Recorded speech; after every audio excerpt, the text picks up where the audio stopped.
Hi, Misha here, and this is a bit of an update to what's going on with my Springfield Hellion.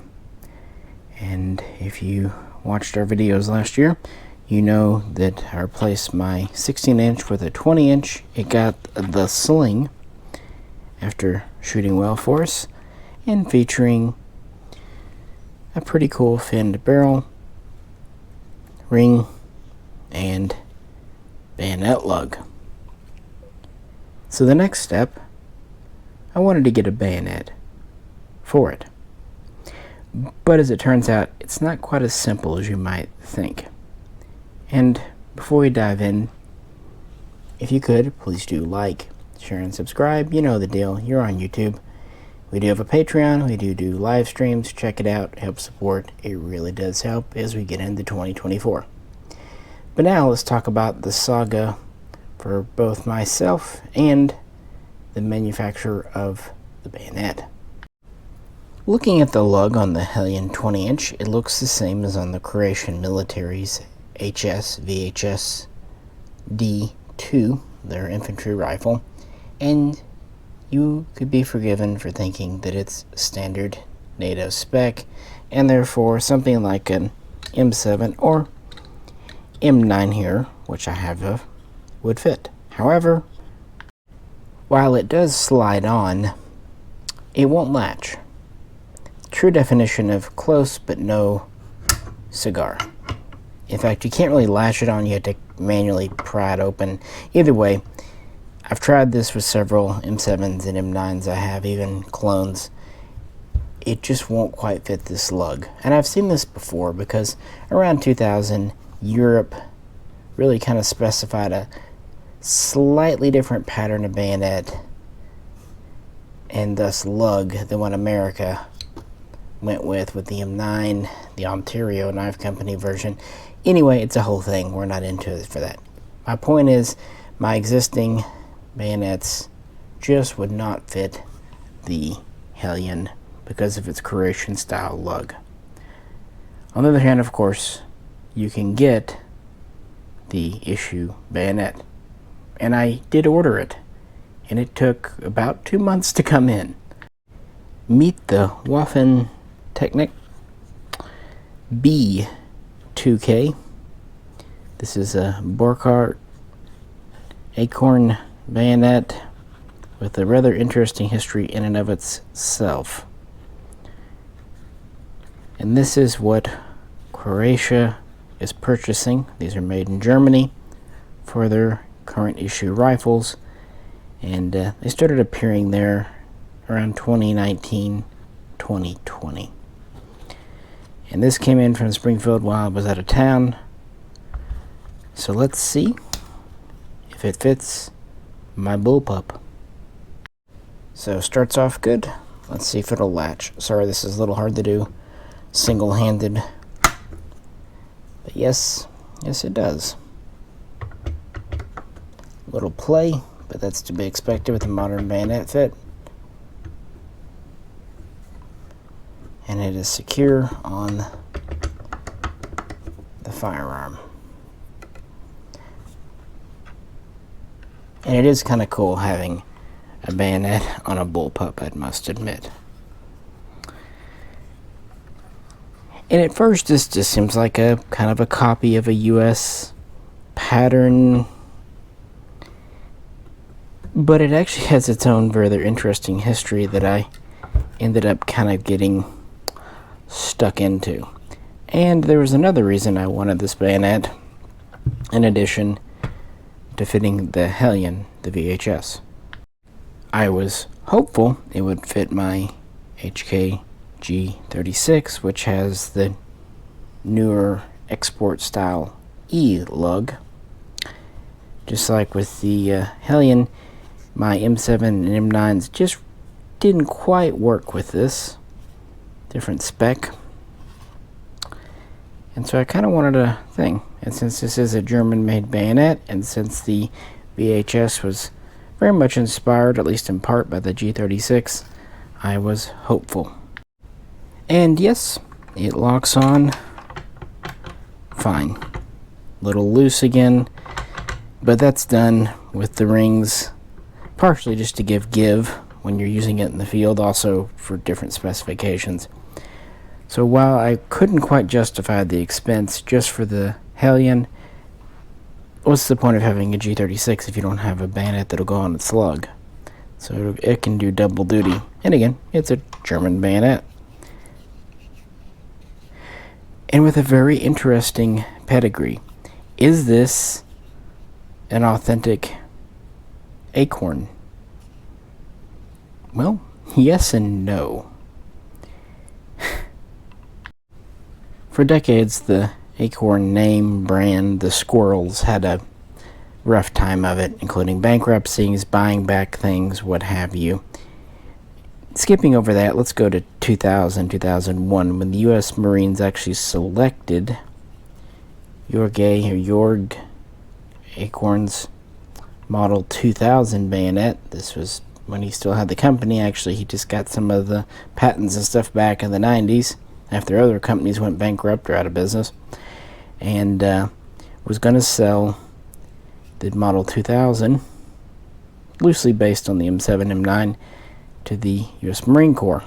And actually would sell these to Canada and a few others, but because of political things, the contract was dropped at the last minute, which actually led to the company bearing the Eickhorn name at the time having to declare bankruptcy in 2004, and Jorge there kind of out of work. But not for long. He would start a new Eickhorn named company, Eickhorn GmbH, and actually the old company, factory and trademarks and stuff, would be purchased by some Brits, and a different Eickhorn company would start up, still in Germany. So as happened before and happens again, we have two competing Eickhorns. The investor-backed company reintroduces this type of bayonet as the Model 2005, and the Eickhorn company, actually led by the guy with the last name, introduces this variant here, the B2K, known as a clone, a copy, but made by the original guy. But this would not last long. Known for polymers and whatnot, another company owned by Frank Borkott in Germany would partner with and join with Eickhorn, forming the Waffentechnik company that made this here in 2005 and producing the B2K. And really their first big coup was that same year, building the KM2K infantry knife for the Bundeswehr, which is essentially a dagger version of this here. And in 2006, they would also get a Dutch naval contract, and they would continue to compete with the other Eickhorn company, which in 2008, the UK investors would drop out, switching over to Scottish investors, yada yada, it goes on and on. There's some legal back and forth as well, which lasts until 2018, who cares, and kind of gives you an idea of this rather interesting history. The point is, this style of bayonet has actually been used by quite a few nations, be it the 2005 version or the B2K version or the KM2K knife version. We're talking, of course, like I said, Germany, England, Canada uses a version made under license there. Ireland bought some, and Slovenia, France, some have been sold to the USA, and of course, important for today's video, Croatia is one of the newest members, as they went from their old weapons to something very, very new and different. So with that said, let's talk about the features of this pokey thing. The whole system is designed to be multi-purpose, very durable, and lightweight. In the scabbard here, it's under 13.5 inches long, reinforced polymer. We have a mold compatible and removable, of course, web gear system. We have a sharpening stone on the scabbard, and we even have a flathead screwdriver point. Pretty standard stuff, including having the lanyard. I just tied mine around the strap here. Buttons and buckles, you know, modern knifes, right? And of course a button up here with a textured finish. Pulling this out, it continues to be lightweight. In fact, the whole thing is under 21 ounces. It is treated to stainless steel with a non-shine, non-glare matte finish applied. The blade itself is about 7.3 inches long. The B2K version actually has more of a saw edge, but the B2K version does not, as you see here. So they do have variants. Overall length of the knife itself, of the bayonet, is about 12.2 inches. I should point out that the KM2 is a little bit smaller and shorter. It's about 6.8 inches blade with just under 12 inches overall knife, and because of different features, it's a little bit lighter too. I just wanted to mention it because the Bundeswehr definitely has the KM2K, and some sources claim they have also purchased some BK or B2Ks. I'm trying to keep it all straight, guys. And of course, this has a built-in wire cutter, something that was actually very much inspired in the West by the AKM bayonet. Here it is together. I will say when I first got this out, it was very stiff. Still is very stiff, but better. See? According to Waffentechnik, this can not just cut through standard wire, but actual concertina wire. And it can even cut electric fences up to 1,000 volts. Although I wouldn't want to be the test person on that. I'm sure they're correct. Still wouldn't want to be the test person. But yeah, the point is it's a fancy pants wire cutter. So quite a modern basic bayonet, but very high quality steel. I do like the feel on the hand. Good balancing point. Really does balance well. Feels good. And of course this is modular. You can use different web gear with it. Black is the standard color according to their website, but green and flat dark earth have also been seen. I think Saudi Arabia has a flat dark earth version of either this or the 2005 from the somewhat competitor company. But yeah, pretty standard European bayonet, and it makes sense why Croatia would go with it for their new gun. On the manufacturer's website, they say it will fit other guns too. For example, your standard M16, M4. Just because it was close to hand, I grabbed my LMT Estonian. And yes, it goes right on very tight back here, which is some side-to-side play. Very little rattle up here. But what's kind of interesting, while the M9 would not fit on the Hellion, VHS, or the G36, the M9 fits fine on the Estonian, but it does have a little extra play front to back that we didn't see with the bayonet here. I just find this kind of lug spec thing interesting, that it's compatible one direction but not necessarily the other. Of course, this is a different spec in some small ways. Another gun they claim it'll fit, Swiss Sig San Sigs. People don't always realize that not only do these come with the Swiss spec lugs, but for export models they have a NATO Stanag lug as well. So here it is. Again, no front to back play, but it is secure. I'm pushing on it. A little bit of side to side, a little bit of torque as you'd expect, because that's how bayonets are done. You don't want it too tight or you'll risk damage.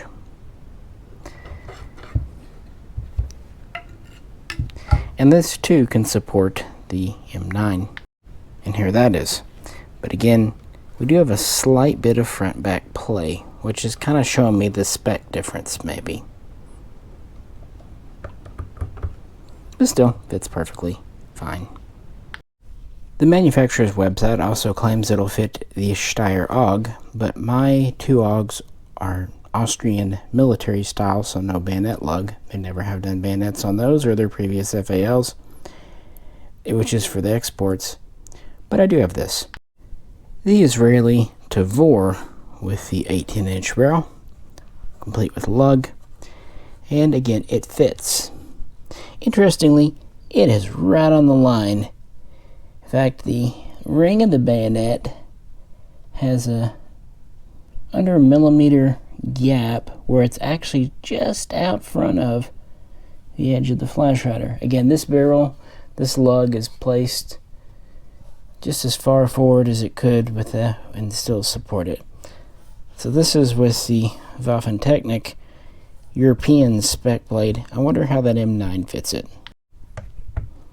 Well, about the same, with about the same fraction of a millimeter gap there. So the German bayonet fits it about the same as the American. I was just curious. And I could keep going. There's other guns they say it'll fit. For example, the South African R4, which I'm sure would mean it would fit the Israeli Galil ARM. And I did test it on a couple of M16, A2, A4s before doing this video. It worked fine. We could keep going on and on, but I think I've kind of proven my point and honestly had a lot of fun learning about it. And here they are, the test M9 and the B2K. This is noticeably shorter overall and lighter. And frankly, to me, even though the features are basically the same on these two sets, this has a more streamlined, modern quality feel to it. Not that this is bad, but you know what I mean. A little more ergonomic grip, better balanced blade. No saw teeth though. Just kind of a different standard. But I'm not a bayonet or blade expert. That was actually Jay's thing on the channel. He was definitely, and is still definitely, much more knowledgeable about knives, bayonets, swords than I am. So definitely you can check him out. I think he's still occasionally putting videos on his Jay's Bullets and Blades or Blades and Bullets channel too. But yeah, if you like that stuff more. I don't necessarily do too much with bayonets, especially when I have to buy them. Usually I just kind of acquire them here or there or cheap at pawn shops. But yeah, I really just wanted to complete the Hellion package. It was on sale, got a pretty good dealer discount, and yeah, figured why not. Plus, again, I was hopeful it would fit my G36, and hey, it did. And let's end with it on the gun it was acquired for and meant for. Hey, at least the ring fits correctly. And have to give some credit. I copied quite a bit of information, like specs and stuff, directly from the Waffentechnik website. Figured that was the best source for weights and things. But also, like, worldbayonets.com had some cool history, especially on German bayonets, and kind of the weird Eickhorn history, and it's very convoluted, and even I compressed it a whole lot for this video.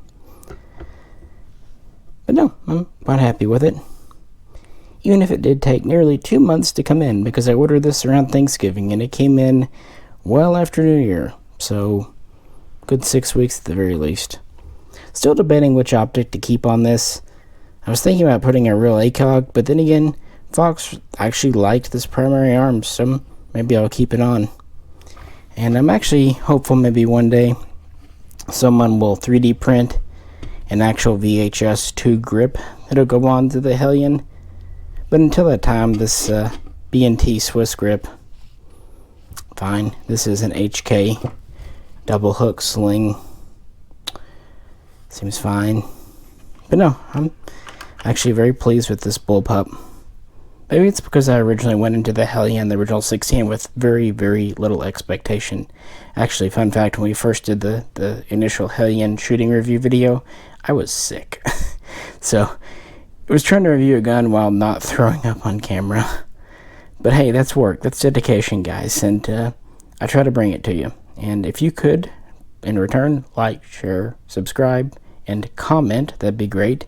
And if you really like to go above and beyond, feel free to participate in one of the live streams or hit us up on Patreon. Trying to do some new things for 2024, at least when it's not -8 like it is right now outside, which is why I'm here at the table instead of out there in the snow. At least when I record this. I don't know when I'll actually publish it. And I'm sure we'll get back out to the range with the Hellion once spring comes around and at the new cabin range. But yeah, let me know what you think. And do you think there's much of a difference between the B2K and the Model 2005 bayonet? They're both Eickhorn designs, really, and they both have seen military use. And both are German manufacturer, really, even in the same region. So really 6 1, half dozen another, I bet you. With that, this is Misha. Catch you very soon next time.